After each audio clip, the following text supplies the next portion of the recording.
I think there's so many millennial men, maybe husbands and fathers, walking around bottling those things up because that's what they saw their dad do. Exactly. And, I think generational curses are a thing. I also believe like this generation of dads can be the ones. Welcome back to the Better Than Best Academy, where we have extraordinary conversations with interesting people. And we're on a mission to help you become a better husband, father, leader, entrepreneur, creative. And today I'm joined by the homie. He's a father, a former rapper, a stay-at-home dad. But I'm super excited to get into today's episode. And with that said, his name is KG. Now, KG, before we really dive, I love to open up with this question to really kind of break the ice. What would make today's conversation extraordinary? Wow, man. I think I have no idea how to answer that. That's probably not a I love it. good start. You know, I I think when every time I have an interaction with someone, I think there's always something I gain from that, and there's always something I want to give out of that. I think, like life is just, it's better that way when, we could learn something from everyone we meet, no matter who they are. And there's something that we can share with them to enrich their life too. And so hopefully people feel enriched by this conversation wherever they're at in life. There it is, man. I agree 100%. And it's funny, we were talking before we even started, and you were like, when you have a guest, you're learning just as Oh, much yeah. from that Oh, episode yeah. than you are from anything else, and I agree. But with that said, I mean, I've known you for a little bit, and our paths have crossed through. I think it was rap at first, Hmm. was how we kind of first connected. But my audience is probably super new to you, and I'm always interested to hear a little bit more of this story. So I'm curious, who is KG? Who is KG? First, I'm a follower of Jesus Christ. That defines my worldview, how I operate, how I live, the decisions that I make. And then after that, I'm a husband and a father. Met my beautiful wife, Becky, about 11 years ago now, 11 and a half years, been married 8 years. I got two wonderful, crazy little boys, 3 and 1 years old. And I'm a stay at home dad. I stay home with them full time. Left the full time ministry career to do this full time ministry at home with the boys. And then I just, they keep you so physically busy. I'm sure you can relate to this. They keep you so physically busy, but like mentally, I was getting bored. And so my entrepreneurial spirit just started kicking in. And I've just done like, in the 3 years I've been a stay at home dad, like I've done all sorts of random things to try to bring in a little extra money and keep me doing something. For sure. What have you done? Now I'm curious. It started, man. So I left a career. We were living in Philly, left there September 2020 to move out here to Indiana. My wife made more money than me. I was a youth pastor. She's a nurse, right? So she made more money. And my job was the thing holding us down. So we moved out here. I don't even think we were out here a month. And I started flipping sneakers. Go figure. I'm a sneakerhead. I love, Right. I love collecting sneakers. And so I started flipping sneakers and did pretty okay with that. Did that for probably about a year. I tried my hand at some financial coaching. I ended up helping a lot of people out for free. I got certified through Dave Ramsey stuff. We were big believers in that. We got debt free ourselves, put in the work and grinded for that. I couldn't get over that bridge of charging broke people to help them with their money problems. And so I ended up just, doing that as just a ministry, helping some people out for free. Started the podcast doing that. Now I've like recently started this meal prep thing. I'm super into fitness. This year I taught myself how to cook, learn about nutrition, all that kind of stuff. And I meal prep for me and my wife. And so started just posting stuff on Instagram. And I never in my life thought people would be asking me for recipes of stuff. But I was like, bro, I'm going to get fit. I'm going to get healthy. And I'm not eating salads and plain chicken and rice along the way. Like I'm gonna eat good food still. And so just learn how to cook good, low calorie, high protein meals. And then people were asking for them. So I started making more and selling them. And that's only like a month or two in right now, but it's providing a nice little side hustle, a little extra bread for the family. So yeah, just trying to dip my toes into different things just to keep myself busy, keep myself entertained a little bit and help bring a little bit of money in on the side too. For sure, for sure. Man, there's so many different ways we can go in our conversation. Oh, I for sure. I love it. One thing in particular that I think is interesting. So you leave the job as a youth pastor and you step into Hmm. full time stay at home dad. I can definitely relate to doing that. I was in full time ministry, video editing for a kind of a YouTube ministry, I guess you could say, for about 4 years, and then jump ship for that because again, my wife was making a bigger salary and it worked out that way. But I'm curious, like, what was it that drove you to want to be the stay-at-home dad? I've never been one of those guys that's threatened by my wife's success. My wife is a fantastic nurse. My wife is the best human on the planet, just straight up. I love And she's such a godly woman. She's such a kind and tenderhearted human being. And I've never been threatened by the fact that she made more money than me. I'm like, bro, my wife is fine and she gets a bigger bag than me. Like, why would I like, it's a win. and she likes me. Like, what Come issue do I on, have there? Like come guys that are on. threatened because they have to make more money than their wife, like that's just ridiculous, man. And so, it was never something I had considered staying home full time, but we had talked about moving out there at the time. And she's on maternity leave. And so when I got these breaks in the day, we would just go for a walk the baby and the dog. And, just great conversations we were able to have on those walks. And one day we're walking, and it's close to the end of her maternity leave. And she said, man, I really wish I didn't have to go back to work. Like, I wish I could stay home with the baby full time. And I was like joking. And I said, like, well, we couldn't afford for you to do that, but we could afford for me to do that. And I like said it as a joke. Yeah, And then it like struck me. And then I just started going down this rabbit trail of thought of like, well, like we actually could do that. Like we're debt free. We don't owe anybody any money except for our house. The mortgage is the only debt that we have. And, we got a nice savings. Like she makes enough money. Like we could do this. And then I started thinking, I'm like, but if I quit my job, like there's no reason for us to stay here. Like we can move back to Indy. And I'm like going down this rabbit trail man. for about a month because I knew if I brought up the idea of moving back to Indiana with our 3-month-old baby and didn't follow through on it, my wife would hate me. Like if I brought up the idea of moving back home and then be like, no, I ain't going. So like I went through this long internal debate for like a month and it was killing me because I really didn't feel like I could talk to anyone about it. And then finally one night she gets the baby to bed. She's like, all right, you want to go watch some TV? I was like, actually, we should talk. And it was a Sunday night. And this was July 2020, I think. It was a Sunday night. And so we just sat down and we ended up talking for like 3-4 hours about all of it. And then the next day, we were like right there. We were like 98% there. Like, I need to quit my job and we need to move back to Indy. And I'm going to be a stay at home dad. Like, all of this happened like in one conversation. But I had been processing it for like a month. And then I drove to my mentor's house to talk with him for a bit because I was like, I need one other person. Yeah. He lived like a quarter mile from my boss's house. So ended the conversation with my mentor, drove to my boss's house. I called him. I'm like, yo, Mark, we need to talk.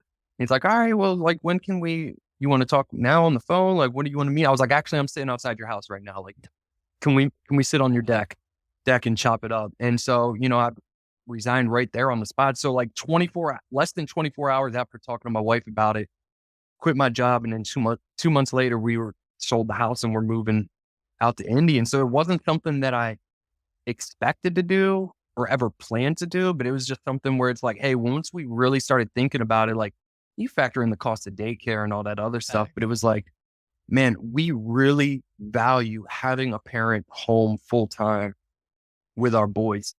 And I've grown to love it, man. Like I do all the cooking, all the cleaning, all that kind of stuff. Like call me Mr. Mom or whatever. Like I hate that because I think dads can do Yeah, that kind of stuff sure. too. Like I'm living proof of it. But, I've grown to love it. And I love being able to be the one with 2 boys now, be the one staying home, raising them and teaching them what it means to be a man. Cause I always look at it as I'm not raising boys, I'm raising men. Yeah, And so, being able to do that from this early age, man, I'm excited for them. man, that's so good. And I love the idea of what came out of a joke Oh, turned turned totally. into turned into you going on a rabbit trail, turning to you having It was brutal, one man. courageous conversation. And it's funny how like us like stepping out and having that one courageous conversation, how that could just change the complete trajectory of our life. Hmm. And I feel like that in itself is something practical and something to glean from there. I'm curious with a few things you said. So you and me being a stay-at-home dad, I totally relate. And I think it's ridiculous that these cultural ideas of what's a man and what isn't a man by what we do in the household can be so wild. But when it comes to the day to day, I'm curious because I mean I know how it can be exactly. What is it like for you? Like, how do you get everything done? And that's the easiest way that I could ask it. I forget, do you have 1 or 2 kids? I have two. Okay. So, like, man, once that second one came, it got a lot harder to Oh yeah. get everything done, right? Oh yeah. I think there's a couple key things, right? I tend to be extremely efficient with my time, and I've always kind of been like that. Like, I'm a planner, I'm a executor, For sure. like I know what I'm gonna like. I wake up at 4:40 every day to go work out because if I don't work out at 5 a.m., I'm not getting my workout. Like that's not a brag. Like, oh, I wake up at 5 a.m. to work out. Like that's the only time I can do it, Yeah. right? And so if I don't wake up early, like I'm not working out. So like knowing and planning when I'm gonna do stuff is a huge thing. Another huge thing, man, you came on my podcast to talk about vulnerability.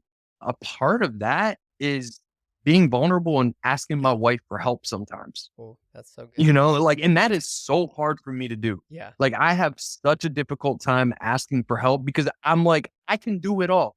I believe I can do it all. And I don't know about you. Like, I don't have a problem asking for help if it's something outside of my wheelhouse. Yeah. Like when I was in ministry, like I would ask for help all the time. I'm like, yo, I suck at admin stuff. Like, can you take this for me? Because you could do it in an hour and it would take me a week. Yeah. Right. And so like I had no problem delegating stuff. But when it's stuff that I know I can do, like just like helping clean up the kitchen at night, my wife is constantly asking me, like, what do you need me to do to help out? Because I try to take care of everything so that when she comes home, she can just be mom and hang out with the boys. So I think asking for help is a huge thing. And the third thing is I get my kids to do it with me. Yeah. Like it's just a part of living in a house is taking care of the house. And so it's like when I go fold laundry, I don't wait for nap time to fold laundry. Like I bring them in the room and they fold laundry with me. Oh, there you go. Like that's part of their chore is like, no, they're not really doing much. They're throwing towels at me as I'm trying to fold shirts, but like Or they're unfolding getting everything. involved. They help me. Exactly. Like they help me unload the dishwasher. They help me with chores around the house, even at 3 and 1 years old. Yeah. They're doing those things with me. And so I get to get things done while I'm doing that. But I also get to teach them just basic life skills about, hey, this is what it means to live in a house is, just funny story. Like my son came out the other morning. I was drinking coffee at the kitchen counter there. And he comes out and he's sitting in my lap and he's like, no one cleaned up my playroom last night. And I'm like, well, buddy, like, do you know who cleans up your playroom every night? And he's like, no. I was like, mommy and daddy do it. But we were out late trick or treating last night and we didn't get a chance to do it because we all got to bed late. And he's like, oh. And then he like gives me this big hug and says, thank you for always cleaning up the playroom. Come on. Like, and so like inviting them into those things. And then today, man, that was a couple days ago. And then today I ran out of the room to switch the laundry. I came back and he had gotten his little brother and they had a friend over today. He had gotten his little brother and his friend to like clean up the playroom before they went into the other room to play. Man, come on. I was like, bro, I love this kid, man. Like, but inviting them to be a part of the household stuff like allows me to get it done, but it also teaches them what being a part of a household is like. For sure. Dude, I love that. That's so good. And I agree. And it might be, and it's funny because sometimes it might take longer. In the grand scheme of things, it's so worth it. Like what Yeah. might take Yeah. longer today won't take longer in the future. Like like Mhm. you think of it now, you're like, because I think of it. I mean, mine are 3 and 8 months old, so obviously the 8-month old can't do much right now. Yeah. Yeah. But my 3-year-old's old enough. Like I'm like, come help me with this laundry, and it's him sitting there throwing towels everywhere, and I'm like, bro, come Yep. on, Wait till you got 2 of them chucking stuff at you, bro. Like it's it's gonna be great. like a speed drill. I love it. But yeah, it's like what seems like it takes forever today they're going to be instilled with those practical things of how to keep a house in order. And then they're going to be helping you. And then it's like, wow, all this time is instantly back in my life. But I think that's beautiful. And another thing you mentioned that I thought was great was that idea you're not raising boys, you're raising men. And Hmm. you're teaching these men and you're teaching these boys how to become men. I'm curious, what does that mean to you? Like elaborate a little bit more. Yeah. So one of my favorite quotes is that an inheritance is what you leave to your children, and a legacy is what you leave in them. Mm, And so, as I'm raising men, and I said that one time to my wife, like, we're not raising boys, we're raising men, and she like cried. She's like, what? She's like, I can't picture this, but I'm like, like the point of raising kids yeah. is for them to grow up, Yeah. right? Like that's the goal. Like we don't Yeah. want them living here when they're our Exactly. age, right? And so as we're raising men, it's like, hey, these two dudes, they're gonna grow up and like, Lord willing, they're gonna be someone's employee or someone's employer Yeah. or, someone's husband, someone's father, someone's friend. Like, and so what type of men do I want them to be? Because honestly, like, people will ask you, like, hey, what do you hope your kids will be when they grow up? Like, I don't care what they do, like, I care how they do it. That's so Like would I love for my kids to grow up and be professional basketball players? Yes. Get me some free Sixers tickets. Come on. But like, I don't care as much about what they do as how they do it, So it's like whether they're a pro athlete or a doctor or a lawyer or a janitor or a teacher or a police officer, like whatever they do, I want them to be in that profession and do it with integrity and the utmost character. I want them to be great husbands and great fathers and great friends, great brothers to each other. That's the type of men that I want them to be. And so what the work that I do now with them at 3 and 1 years old, like that has lasting impact, man. By the time they turn 5, like so much of their character and identity is already cemented, yeah. just from the first couple of years of life. And so, man, like what I'm doing now with them, just you can't overstate the importance of that. That's so good. And I love the way you put that too, because I feel like so many parents get in a trap if they're not careful of living through their kids. Like Mm, we've come seen on. it. We've seen. Oh yeah. I can remember friends I played sports with, playing baseball with, and their dads just being awful to them over the Hmm. littlest of things because they weren't great. And after healing my own self and my own personal journey, looking back, and I'm like, that's so sad because like they're just literally living through their children. And Yeah. Yeah. that's not why we're given children is to live through them and No. hope they're just like us. It's that idea of, like you said, how to be. And that's Yeah. even why I got into what I've been doing is like I don't want to, and even with me as I walk through my raising my kids, is that idea of I don't want to tell people what to think. I don't want to tell my kids what to think. I want to show them Mm, how to think and how to live and how to be do that. That's so good.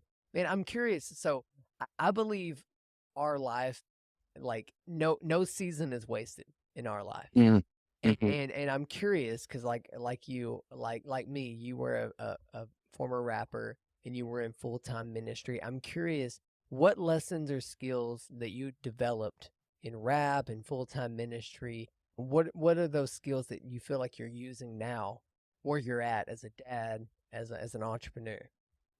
That's such an interesting question. I don't know if you've ever rapped a Dr. Seuss book to your kids, Bro bro. llama llama. If But you that's haven't, on that, John, man. Like I need to record some yeah. videos, but I can't record and turn the Oh pages in. no, that's too Like, much.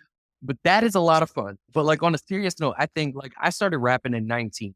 I think I was 19 and like totally by accident. Like I got really mad at God one night and I went home and I was just like, I started penning out random thoughts in my notebook. Like I was just like, I hate you because of this. I hate you because of that. And then like I looked down and like it all rhymed. And you're And like, like I wasn't planning that, you know? And then that eventually led into me rapping. But I think rap was the first thing that I had that was like mine. It's the first thing that I ever did that it's like, I'm doing this for me, not because the teacher told me to, or my good. parents told me to, or a boss told me to. So like I had work jobs since I was 14. but it's like, this was the first thing that I had that was mine. And it unlocked like the visionary side of me where it's like, I've always been a strategist. Like I love playing strategy games growing up and stuff like that. I've always been a strategist, but like this was the first time that like the visionary side of me was unlocked and like the like what could be Mm. and being able to dream big dreams. And so now as I look at it, man, it's like, they say the days are long, but the years are short. Yeah. And so I try to parent with that end in mind of like, hey, like I said, like I'm raising men. I'm not raising boys, I'm raising men.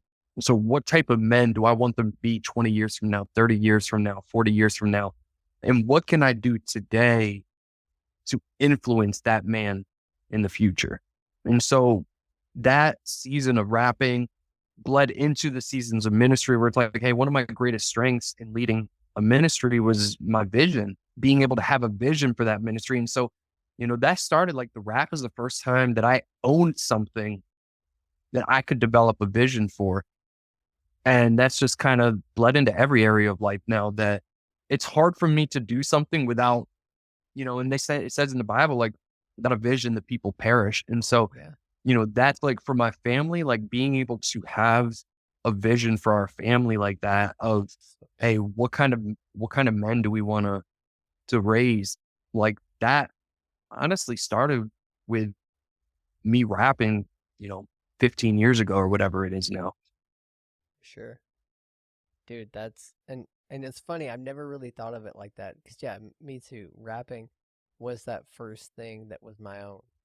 Cause Hmm. growing up, like I played baseball and then I played football, but mostly baseball. But it was like that was the thing to do because my parents are like, we played sports. And I enjoyed it, don't get me wrong. Hmm. But it wasn't mine. And then as soon as I picked up, the mic and the pen and started making my own raps, it was this thing that was mine. And then yeah, Hmm. like being able to see so much further down the road and that big picture and being that visionary, dude, that's so interesting. I'm curious though. So there's this one, and this isn't even on my notes, but I feel like it's an interesting place to take it. Come on. So one of the things that I like to ask and think of. So obviously we think of that as a strength. So for you, that strength of being a visionary. With that strength, I feel like there's also a dark side to it. What would you say is the dark side of that strength Mm. being a visionary? The dark side is being able to miss the little moments today. Mm, And my wife is really good at that. And this is where we balance each other out really, really well. Is, I'll say something vision related, and she's like, oh, I never thought about that because that's 20 years in the future. yeah. And, you know, she's the one will have to remind me, like, hey, be right here, right now. Because I could just get so caught up in forward thinking that I miss the moment that I'm in. And I know that that's a weakness of mine. And it's something I got to work on still. I work on it all the time. But being able Sure. to be locked in on the moment and not miss these moments with my kid, because it is these moments that bring that vision into a reality, you know? For sure, dude. And I agree 100%. Cuz I too see myself as a visionary.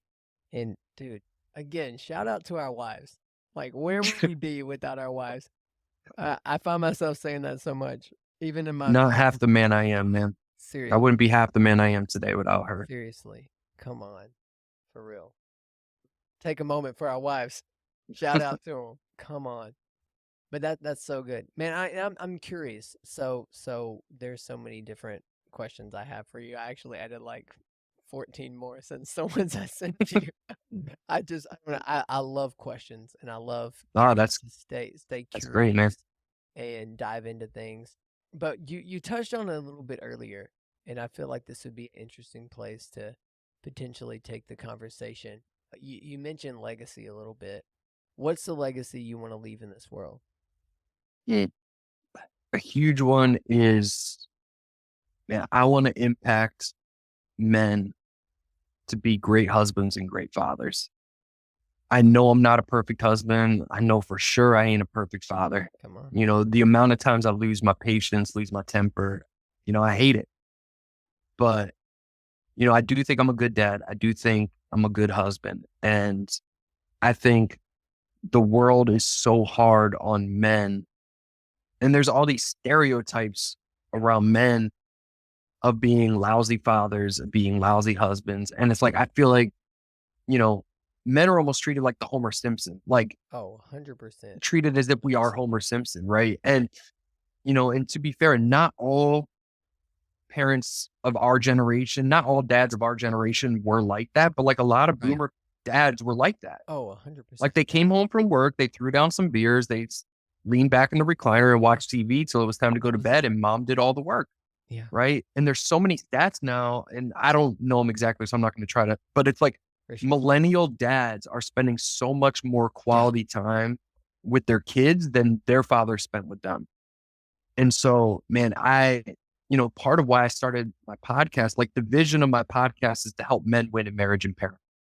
And that is what I want to do. And so we focus a lot on health, getting to a healthy place, not just like your physical health, but your mental, emotional, spiritual health, getting to a healthy place. Cause I believe healthy men make great husbands and great dads. Facts.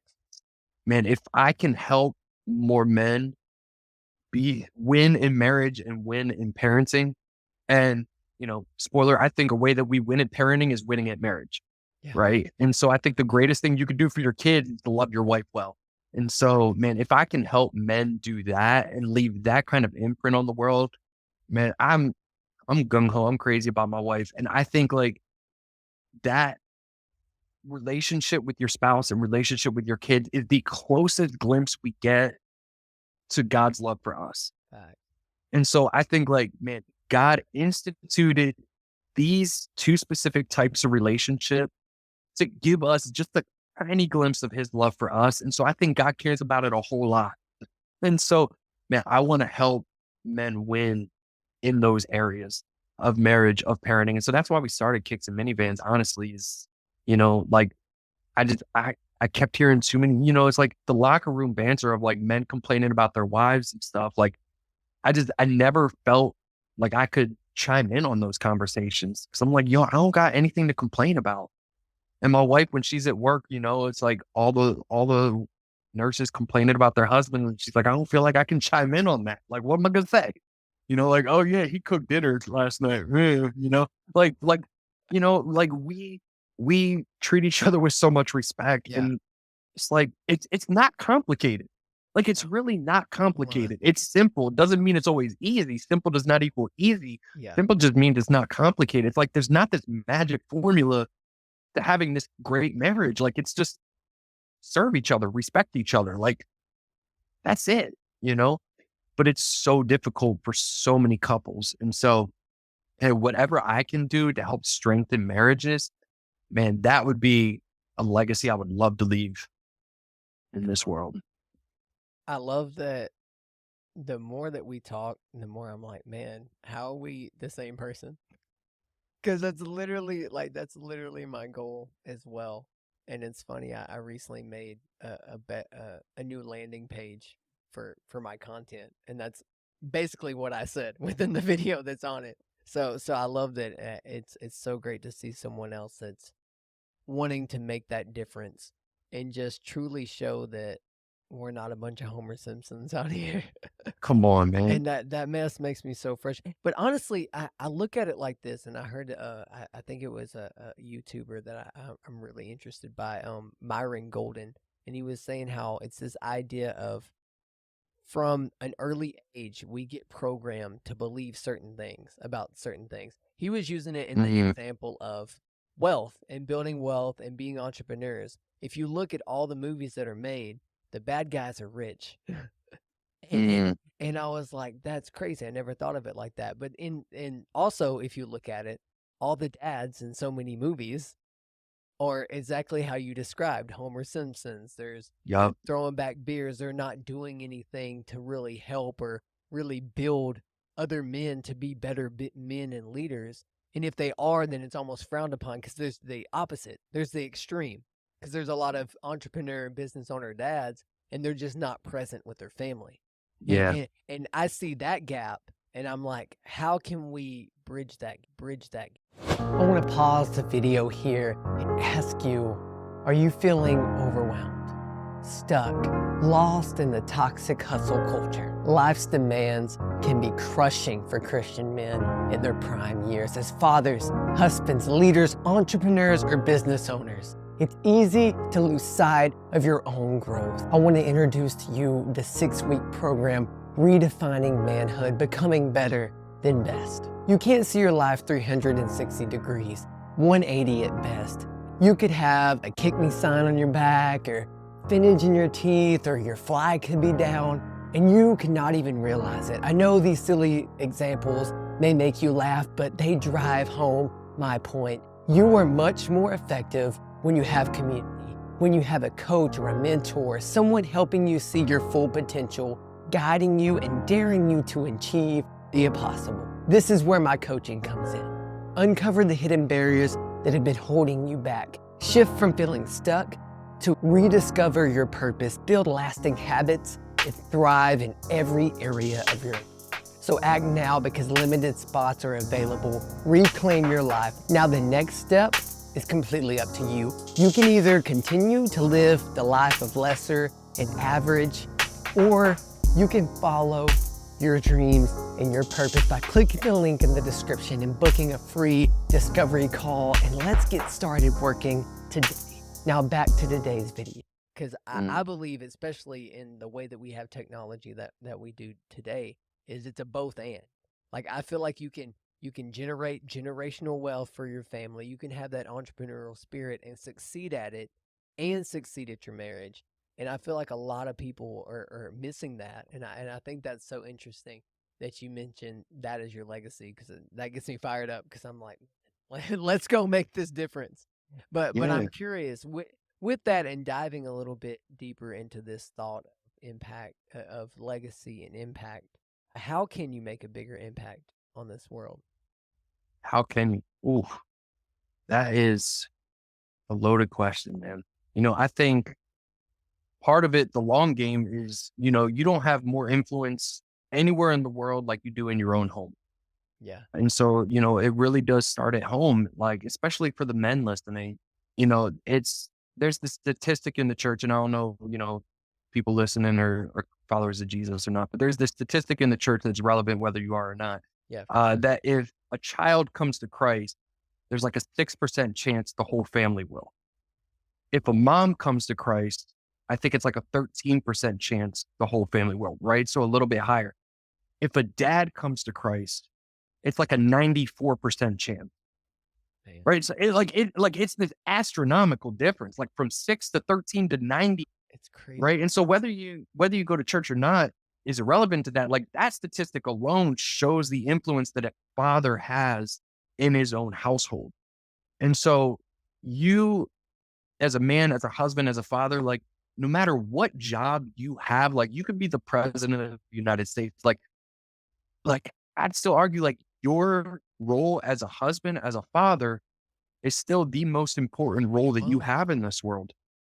Because look, Come on. president steps down or whatever, like the vice president said, like, they replace you instantly. Like, I left my job, they replaced me. Like, that's just what happens. Like, what's gonna happen if you leave your family? You're not easily replaced, bro. Like, your home is the only place in the world where you are just not easily replaced. And so the most important role that you have in this world is the role of a husband, is the role of a father. And so, man, you want to leave an impact on this world. It's like, hey, pay attention to what you're doing in your home. Come on. And then the people that you run in a circle with, like, what influence you have on them to impact what they're doing in their homes. Right. And so, man, like, and it's a long game, right? Like, my kids are 3 and 1, Yeah. but 20, 30 years from now, I'm just praying that the work I'm doing now pays off. Right. And that there's 2 boys out there that, hey, they ain't going to be running around trying to mess with girls' hearts. Right. Come on. Like, they ain't going to be running around playing games with them. They ain't going to be running around trying to do this or that. Like, hey, they're going to have their head on straight. They're going to be focused. They're going to have a vision for their life, and they're going to treat others with integrity, with respect. They're going to be men of high character. Like, that's the end game, man. That's the legacy I'm trying to leave in this world. And it's like, hey, I'm trying to impact other men to do the same. So good. And you're doing it, man. I'm I wanna trying, bro. I wanna encourage you I'm because trying, man. it's like you mentioned earlier, I feel like we need to encourage each other. And yeah, dude, and what I've seen, and only seen a small part, I just want to encourage you in the fact that you're doing it. You're making a difference. And I mean, with the podcast, we always want it to be bigger than it is. I feel like sometimes, but I definitely can guarantee you. It's like you said. It's funny. You know, people are listening and watching, but you may not necessarily see it right away. And it's that long game that really matters. Yeah, yeah. But I want to take a moment here. I don't know how long we've actually been recording, but I want to just make the note for those listening and watching. Go follow KG. Go listen to Kicks and Minivans because he's truly out here making a difference. And I feel like you need more people. Surround yourself and listen to more people like him, like me, that can really encourage you and inspire you to really leave that impact and legacy you're looking for. And I'll link all your stuff in the show notes, Appreciate it, bro. descriptions, and I just want to mention that on recording so we have it so people know what to do because I mean it's so easy to gloss over that things when you're in the middle of the conversation. Yeah, But I'm man. curious. I don't have too many too many more questions for you. I'll have to like get to one in a minute. Because You're it good, man. I'm never on this side of the camera. You know, like I'm yeah, always the one asking the questions. So this is different for me, man. dude, it's so different. When I was on your show, I felt the same way. I was like, so what's going on? It's kind of nice, to, like not being the one leading it. You Yeah, know, it's nice, but it's a like little nerve-wracking because you feel like you're not planned. At you least don't know that's how I what's feel. coming. You know. Yeah, I'm like, I don't know what's gonna happen next, but okay, here we are.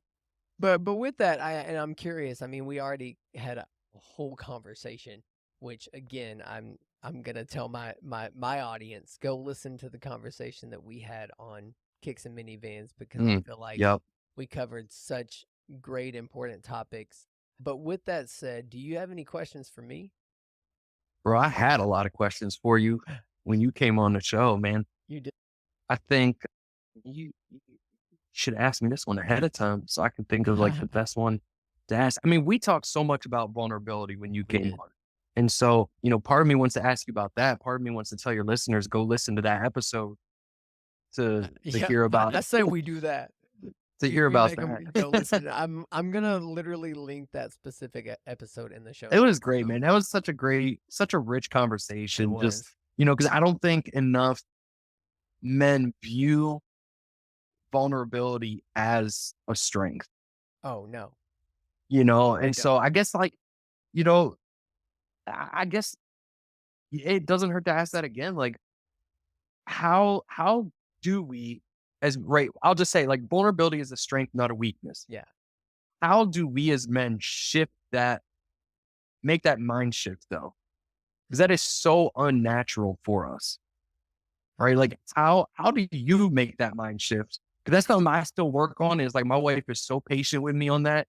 Because I don't know if you're into Enneagram. Like I am an Enneagram 8, and so like Yeah. I am super against vulnerability, For right? sure. But I've learned and I'm still learning that it's a strength. So how do you make that mind shift?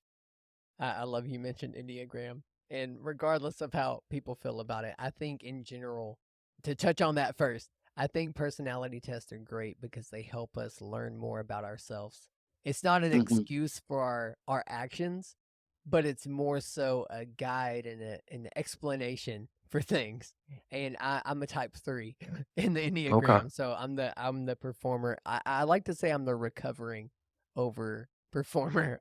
I When I first heard of Enneagram, I thought I was a 3. And one of my coworkers, she's like, "I think you're an 8." I'm like, "No, I'm not." That's like classic Hon 8 behavior. honestly, I probably could be an 8, and it's funny because it depends on the day because I've taken it before and I've taken it multiple times, and I feel like I've gotten different results every time because I've been in a different space. I've Yeah. gotten 2 before because I really recently want to help people a lot more. So, of course, when that's on your mind, you're gonna go into the helper. And, like, I mean, I resonate with 8s so much. A lot of my friends are 8s. My pastor is an 8 on the Enneagram. And I'm Sounds like, right. yeah, I honestly, if I wasn't a 3, I feel like I'd be an 8. But when it but at the same time, being a 3, you're close to a 4, which is very emotional and empathetic. Mm, And I feel like I've been able to, and honestly, to answer it, I'm not sure when the shift was, because I've always kind of had that little bit of emotion in me that I can connect to. But for the longest time, I just buried because we're told to be men. Real men don't cry. Rub some mhm, dirt on it. Yeah, the more you sweat, the less you bleed. All the ridiculous cliches we hear. And then there was just this moment. Part of it, I would say, is when I became a father. Something like broke me into this like vulnerability. But I would also say that I was around other men and listened to content from other men that did the same thing, that embraced vulnerability as a super strength. And I was like, mm, this is wild. And it's almost like once I saw that, then I felt this calling and need in myself to be that for others. And I feel like that would be one way is to really surround yourself with men that aren't afraid to embrace that tender side. And I mentioned a little bit in our podcast in the episode we did together, the tough and tender idea. And I've mentioned it before, but it's that idea we need to be tough for and tender with our family and loved ones. And dude, I've just gotten I've personally gotten like obsessed with that idea of being mhm, vulnerable and going there. And it never ceases to fail me, like being in a group of men, being with a group of men that you've known enough that it's a safe place. mm, And I said the question on our episode, which go listen to that to hear that question on that episode. But it's like being so willing to go first. I think we mentioned that too. mhm, And I'm like mhm. thinking through all the things that we've already mentioned. Yeah, yeah. But I feel like, to circle back to the answer that question. So say that you're at home and you struggle with being vulnerable. How can you be more vulnerable and embrace it? I would say something that's really been interesting for me is I've been really studying this idea of our inner child, cuz Mm, a lot of us walk around with our inner child in the driver's seat. And it was really crazy when I heard it said this way. I think a therapist said it this way, and I don't want to butcher it completely. But a lot of us haven't fully accepted and allowed room for our inner child to process all that they've went through. And granted, everyone hasn't had an awful childhood, so I'm not saying everyone's childhood was awful, but trauma is relative, because what mhm, may seem like nothing to you could seem like life ending to me. And if we don't fully commit to going there with ourselves and sitting with ourselves in that, then I feel like we're not for fully be able to process those emotions and be vulnerable. And I don't know if I mentioned it on our podcast, but there's this idea of they've done studies on people that have had like illnesses and things, and they've seen where it could be tracked back to an emotion that was suppressed for so long, because mm, literally emotions are information and their energy.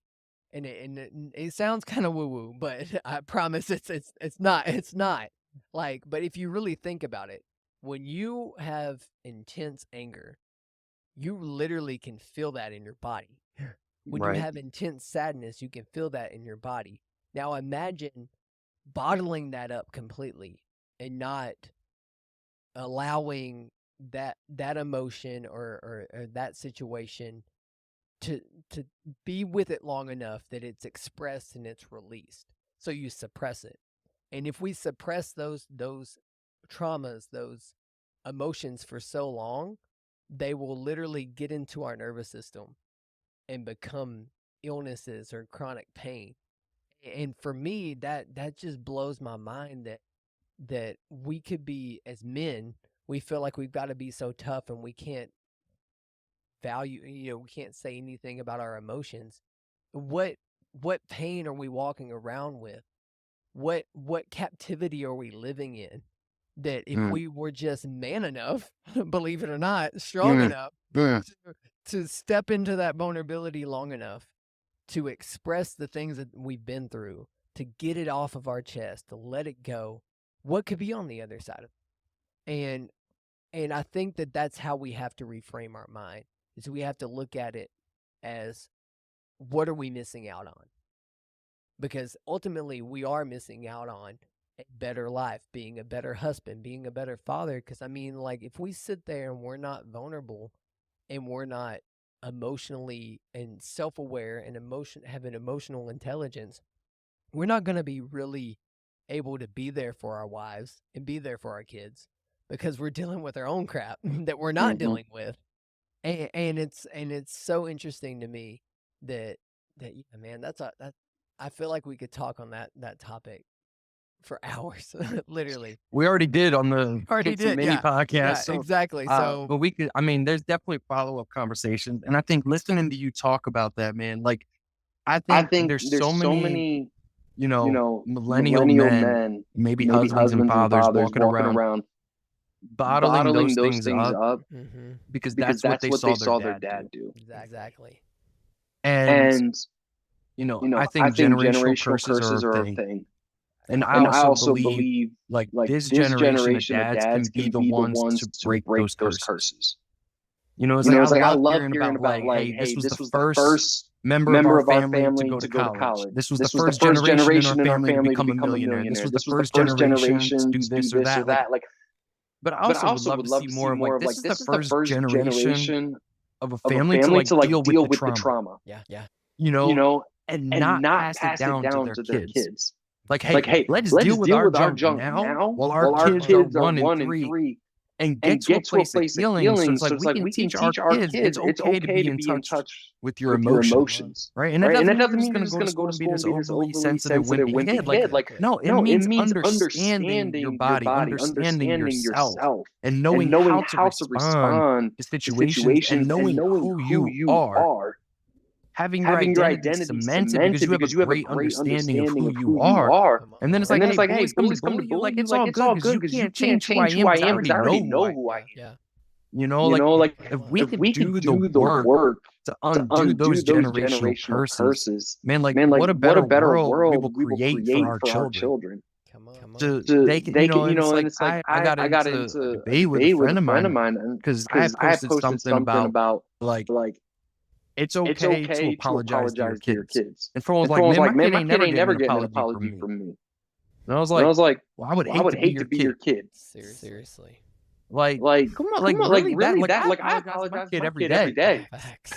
I'm like, I didn't mean to yell. Like, daddy lost his school. I was like, no, you should not have done that. But daddy also should not have gotten angry. Like, I threw an adult temper tantrum. Essentially, that's what I did. I threw an adult temper tantrum at my toddler. Right? And so, like, I apologize to my son every day. But it's like, I want him to remember that. I don't want him to remember me yelling at him. And it's like, I hate myself every time I do that. And so I go and I apologize. And I explained to him, like, why I did that, but that I shouldn't have done that, and that it's not his fault.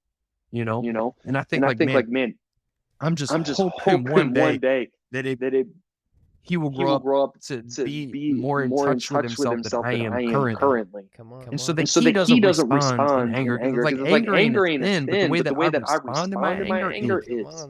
And so, like, hey, when he gets angry, I don't want him to respond the same way that I respond. Like, I want him to be better than me.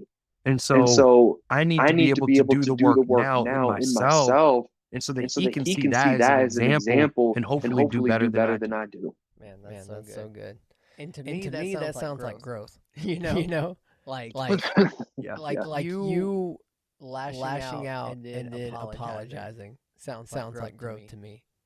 And it's that idea of how are we supposed to expect these young tiny humans that are still figuring everything out to regulate these emotions that they don't know how to process while we're not over here regulating processing ours in that same moment. Yeah. That's so good. And also something great you mentioned there was that idea of not you said like we're not raising people to go into their school and life being these little like crazy super sensitive people. It's that idea of not being led by your emotions, being in touch with your emotions and being able to understand them and regulate them doesn't mean that you're being led by them. And I feel like a lot of men, I feel like that's a misconception. Like that's when they think It's the It's the opposite, opposite, actually. it's the opposite when you're not regulating them or understanding them and building that self-awareness. Then you're definitely going to blow up on somebody and then not even say anything about it and just move on with your life. And that's so real. I mean, the I mean, Bible the Bible says the says the hardest hardest disciple above all else who who can can understand it, understand it. And so, And so, when we when we don't learn to to control our control our emotions, we emotions, end up we end being up led getting by led them, by them, which is what which we is what think we is think is the the sissy sissy thing, but thing. it's But like it's like you're you're actually actually doing the thing doing the that thing you're that you're trying to trying to not not do do by that. by that. That's so good. There's so many other things that go to. Man, we're gonna have to do a part two. I feel like we just need to man. get together. I feel like We we need to start start the the stay-at-home dad dad Yeah, podcast. we just need to combine our forces and finally do something that just does both things. But man, I love that you even mentioned on that idea of generational curses too, because I believe that's true. And I heard it said that way. Like just as there's generational curses, there's also generational blessings. Yep. And we have the choice to pick up either. And I feel like there's a lot of times that people miss that. And I don't think I mentioned this in the episode that we were in. But recently I was not even recently. It was like 2019, 2018. I heard.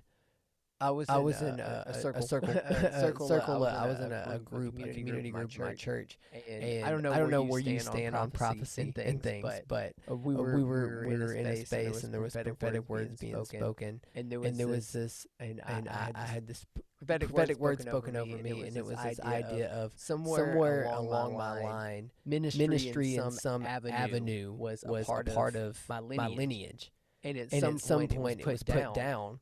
And then I have now the opportunity to pick that back up. And the story was that I'm trying to get to in this point was one of my pastors found out that she was actually in her lineage someone was on the Mayflower. was a captain of one of the not the Mayflower, but one of the ships that sailed and discovered America. And it was that idea of like you don't realize the mantle that is in your lineage that could have been put in a closet.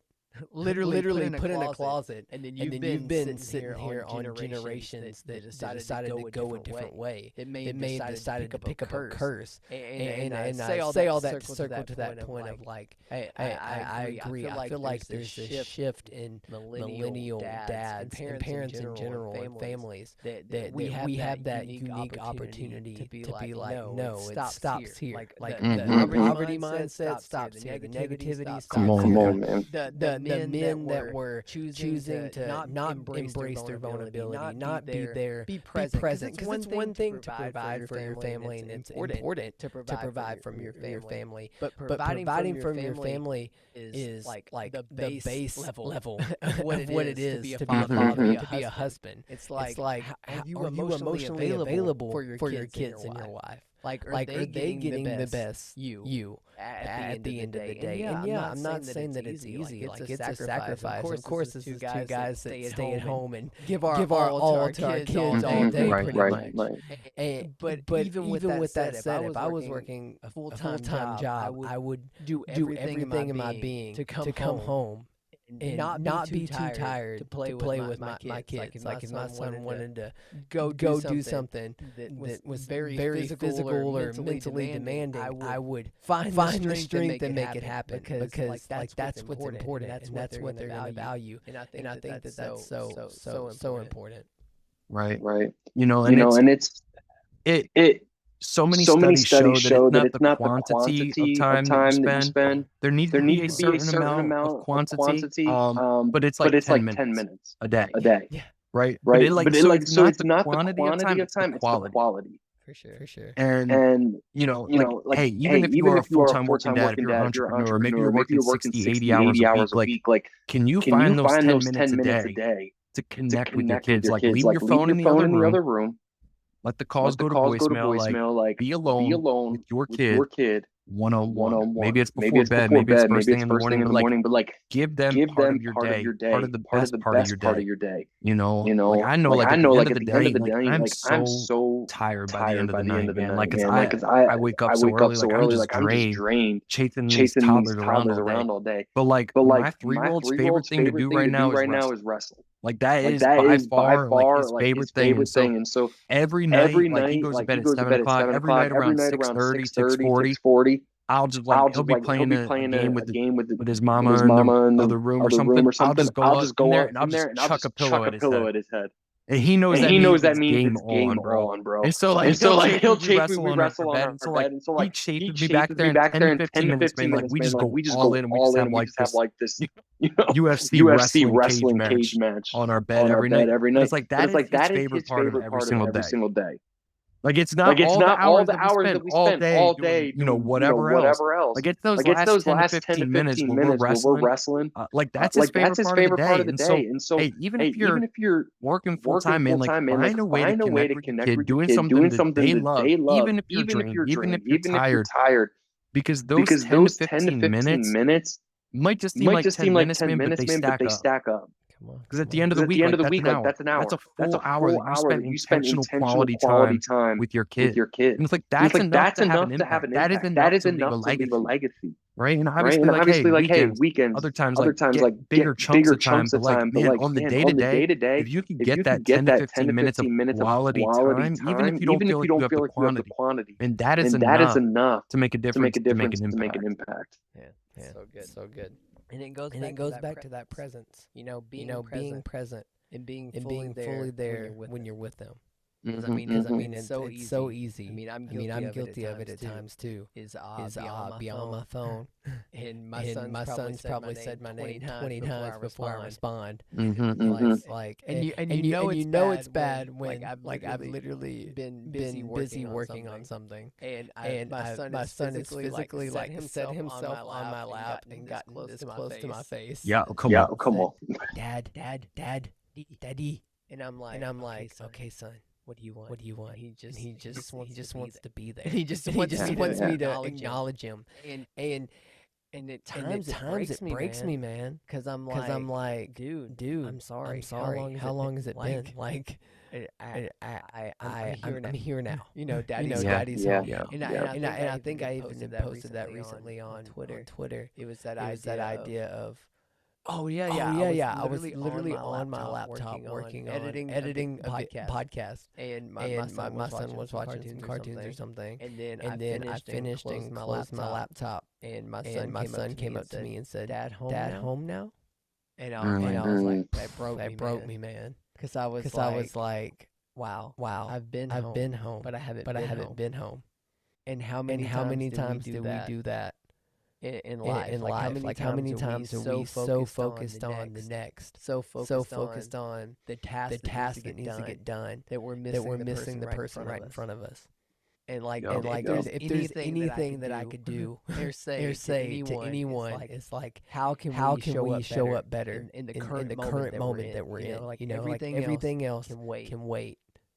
Because you're not going to be with your kids forever. That's the biggest thing that I feel like a lot of people miss, especially in the beginning. Like, we're still in the early stages of it. But I look at like my pastors whose their kids just now graduated. And I mean, granted, they're going to college close and they're still a part of the church. But it's that idea of like that they had that time together where they're living at home. They're now living in apartments, going to college. One of them's about to be doing the same. He's almost graduated too. And I'm just like, you look at it now, and some days you're just like, wow. I'm just trying to get, like we mentioned before, I'm just trying to get 5 minutes to myself. It feels like that. One day you're gonna be sitting there thinking, man, I just want 5 minutes with my kid.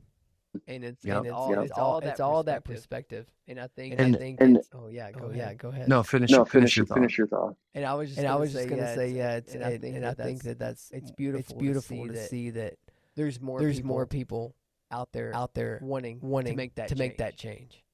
Yeah. Yeah. And I think it's important to remember too, like, you know, for the guys listening that might be workaholics and they're like, two stay-home dads, they don't have a boss to report to. Like my boss is 3 years old and insane, right? But like on the real, like I'm also like running two businesses right now, right? Like, and so no, I don't have a boss I report to, but like, man, I did. And there were seasons where it's like, hey, I worked 60, 80, 100 hours a week for a season, you know, but that season had an end date. You know, and seasons are meant to have an end date. You know, seasons don't last forever. And so, you need to be careful when you're saying like, oh, this is just a season. This is just a season. Like, yeah, your kid being this little is just a season. Don't miss it. Because it's going to end. It's going to end. So this work that you're doing right now, like, hey, this season has been going on for 4 years. Where you're having to work 70, 80-hour weeks every week for 4 years. Like, that's not a season. That's life, bro. Like, you're on a life sentence right now. And so at some point that season has to end. Because you were not a machine. You were not created or designed to work 70, 80 hours a week. And so I know I say that as someone that doesn't have a boss he reports to, but it's like, man, there needs to be some sort of cutoff of that. We were saying like, hey, my kids are not getting this part of me, and I need to give them something. I need to give them a little bit more, and that might mean that I need to take a step back at work. You might have to have a hard conversation with your boss and say like, hey, I've been putting in 70 hours for 4 years, and I don't see an end in sight. Like, we need to talk about this because you weren't designed for that, man, and it's gonna kill you, and that's gonna end up being a regret. Is that you gave your employer who will replace you if you leave more love and attention and care than you gave to your own children. Yeah. And so, hey, does that season have an end date? Because your kids being this little, that season has an end date, and you know it's going to come quick. So don't miss it. Come on. That's so good, man. Dude, and we could literally go on forever. And I have a segment on my show that I've done. I haven't done in a while because in between guests. But I have where the last guest leaves a question for the next guest. What I want. Simple one.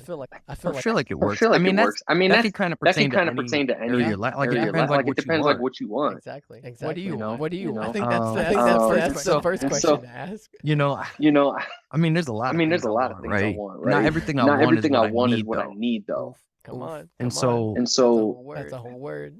And so it's hard to answer. What is your strategy to achieve what you want? I think you first have to ask, like, is this good for me? Because everything might be permissible, but not everything beneficial. And so my strategy, but intentionality. Yeah. In a word, I saw my wife. I wanted my wife. Right? I was intentional about pursuing her. Like, bro, I've been friend zoned. I was not about to let that mug happen with her. Like, bro. I was like, yo, like from the first minute, man. I was like, let me be straight. I ain't trying to be friends. I was like, bro, if that's what you're trying to do, like, we can stop. I'm like, I am trying to be intentional. I am trying to pursue you. But yeah, it's like, I was moved by her. I was wowed by her. Like, I was amazed by her. I wanted her. And so I was intentional. I had not been intentional with other girls in the past. I got friend zoned hard, bro. And that's just like, all bros have been there at least once. At least once. And it's like for the rare brother that makes it out, like, power to you, we as a collective, we men salute you, right? But it's like, hey, intentionality. Like, you have to go after it and get it, right? Like, I wanted I a wanted podcast. a podcast. I grinded to I make it grinded to happen, make right? it And I know happen, that right? And I almost know goes that against almost goes what against what we talked about. we But like talked at the about, same but like time, at the same at the same time, time, it at the doesn't, same time, it right? Like doesn't, right? Like intentionality, like I want to intentionality, be like I want to be in shape. I want to in be shape. I fit. want to be So I fit. am So I intentional am about the intentional food that I about put the into my food that I body. put I into am my body. I am intentional about getting my rest and waking up early in the waking up morning so I early can in the get my morning so I workout can in. get my Like workout in. I am Like intentional I because I am know if intentional I because I don't know work if out at I 5 don't work a.m., out at I'm 5 not a.m., working I'm out that not day. working out that day. And so I am And so I am intentional about getting intentional up about early getting and up getting my early body and getting moving, my right? body moving, right? I'm intentional I'm about wanting to intentional spend about time with wanting my to spend kids, time with right? my Like kids, right? Like all of these things. all And of it's like, these hey, things. And some it's like, stuff hey, some stuff I try to be I try to faithful be as a faithful follower of as a Jesus, as a follower of believer in Jesus, as a God. believer Like in God. Like I just try to be I just try faithful to with be what He faithful has with what entrusted He me has with. entrusted me with. And like, hey, look, And like, hey, look, will Kicks and will Minivans be Kicks the and next big Minivans be the podcast? next I big have no podcast? I idea. have no idea. Bro, like I'm Bro, like 20 I'm something 20 episodes something in. We were just episodes talking in. about We were just talking that about quote. Like that quote. I'm in Like the I'm in 1% the now. 1% Like now. I'm a 1% Like I'm a or 1% 1% of or podcasts 1% make of it to podcasts make episode it to episode 21. 21. Your episode was the Your last one that episode was we the just last one aired. that That we was just episode aired. That was episode 22. My episode 22. My 23 is coming episode out next 23 week. coming Like, out next week. like I made it to the I made 1%. it to Like the that's 1%. Like amazing. that's But amazing. at the But same time, at the like, same time, hey, like, I hey, don't know where it's I gonna don't know go in the where it's going to future. go in the future. You know, I'm You just trying to know, be I'm just trying to faithful be with. faithful with. I feel like God has I called feel me like God to has it called for me this to it season. for this season. And maybe it's a long And maybe season, it's a maybe it's long a season, short maybe it's season. a I short don't know. season. I don't know. But hey, man, But hey, with man, things that you with things that want, you first have to want, you ask if it's first have to something you ask if it's need something you need and if it's and beneficial if it's to you. beneficial But to hey, you. the But strategy hey, is the strategy is intentionality. intentionality. Because if you are Because if you intentional are about it, intentional about it, your calendar will your reflect calendar that, will your bank reflect that, account your will bank reflect account will that, reflect how you that. spend your How time, how you you spend spend your your time, how you spend your resources. Like, are you resources. Like, are you intentional about going intentional after about that thing? going after that thing?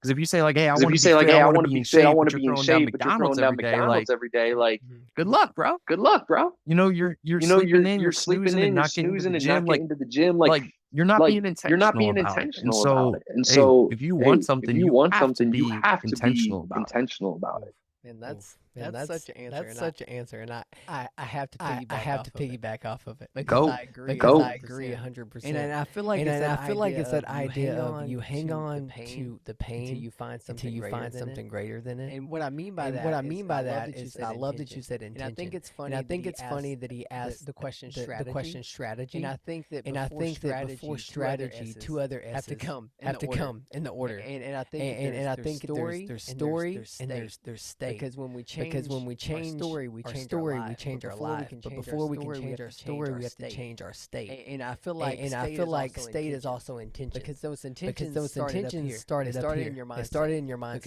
Because you were like, I will not have an outcome that I had last like time. you mentioned, Like you mentioned, being friend zone. You're like the You're like, outcome I had. the outcome you had the first being time was friend being zone. friend So zone. in your mind, So you in your mind, you you had had already made up your mind and and changed changed the state state of your being. Then you change the story that you told yourself. and then you change And the then you strategy change that the strategy that you took. And a lot of times, And a lot of times we want to start with strategy. But before you can But start with before you strategy, can start with you gotta strategy, change you your got story to change your and story change your state. and change your state. And that goes with And that goes fitness, with fitness. that goes with and I love that and I love that you mentioned you make the active effort to work out first thing in the And morning. it's not like a badge of honor. You're not just another Chad Chad or bro on Twitter saying I like, wake up at 3:30 and I do you hear this. it all the time. You hear it all the Reels. time. Right.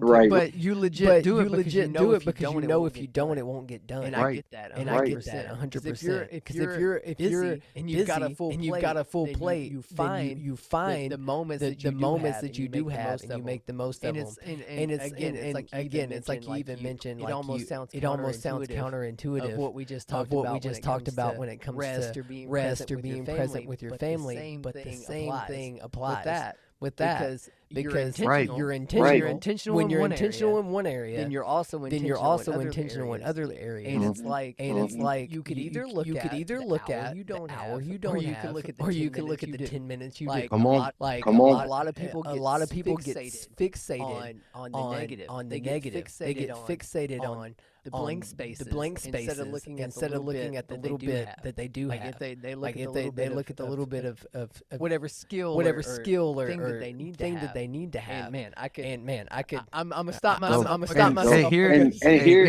too, here right? it is too, right? When you get what When you you get want, what you want, the the intentionality can't stop. intentionality can't stop. Like you have to continue being intentional, right? Like, you've been working out. Oh, you finally got the abs popping, right? Like, well, don't stop being well, don't stop intentional. being intentional. You're gonna get the keg You're back. gonna get the keg back. You gotta Like, continue. you gotta Like, all right, continue. I got Like, my all wife. right, I got my wife. I will intentionally continue to pursue her. Like, I don't stop Like, I don't pursuing her stop just because I pursuing her got just her. because I got her. I ain't trying to lose I her. ain't trying to lose her. You know what I'm saying? You know what I'm saying? Like, I the want her to luckiest feel like the woman in the world. luckiest woman in the So world. I will continue to intentionally pursue her. Right. And so Right. And once so you get it, man, once you get it, man, like, it doesn't. And it's like, yeah, this affects. I am intentional I about am the way that I intentional parent. about the way that I parent. I am about my marriage. intentional Like, about I my am marriage. Like, intentional I about am these things because intentional these about are the these things things that because I these are the value things that I more than value everything in the more than world. everything in the world. And so, And so, how yeah, do you get what you want? how do you get what You're you want? intentional. How do You're you keep intentional. How do you keep what you have in what love? you have in You're love? intentional. You're intentional. Come on. That's it. That's Intentions, it. intentions, and attention. That's it. Don't forget to hit that subscribe button for more tips tailored to entrepreneur dads just like you. Or you can click this video to keep learning more. And until next time, you're doing better than you think. I'm praying for you, friend. Now let's go live better than best as we conquer this week.